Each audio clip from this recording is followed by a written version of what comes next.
আল্লাহ পাক রব্বুল আলামিন এই সন্তানকে কবুল করেন, সকলে বলি আমিন। এই সন্তানের ওসিলা করে এই গভীর রাত্রে যার মাথায় আমরা সম্মান তুলে দিচ্ছি, আল্লাহ পাক রব্বুল আলামিন এটাকে ওসিলা করে কিয়ামতের ময়দানে আমাদের সকলকে মাফ করে দেন, সকলে বলি আমিন।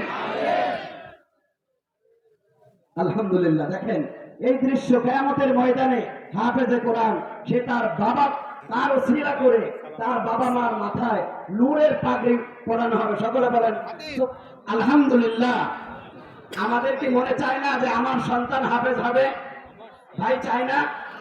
সকলের মনে চায় তো? আলহামদুলিল্লাহ। এখানে শুধু ছেলেরাই হাফেজ হয় না, মেয়েরাও হাফেজা হচ্ছে, আলেমা হচ্ছে। এজন্য সকল শ্রোতা ভাই, সকল মুসল্লিদের প্রতি উদারত আহ্বান থাকবে, সকলে আমরা মাদ্রাসার পাশে থাকবো, মাদ্রাসার পক্ষে থাকবো। আপনাদেরকে অনেক কষ্ট দিয়েছি, অনেক ধৈর্যের পরিচয় দিয়েছে।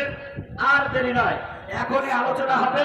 তার পূর্বে যারা দাঁড়িয়ে আছে, একজনের কারণে আরেক ভাই বক্তাকে দেখতে পাচ্ছে না, আপনার জন্য আরেকজন স্পষ্ট ভাবে বক্তার মুখ দেখতে পারতেছে না।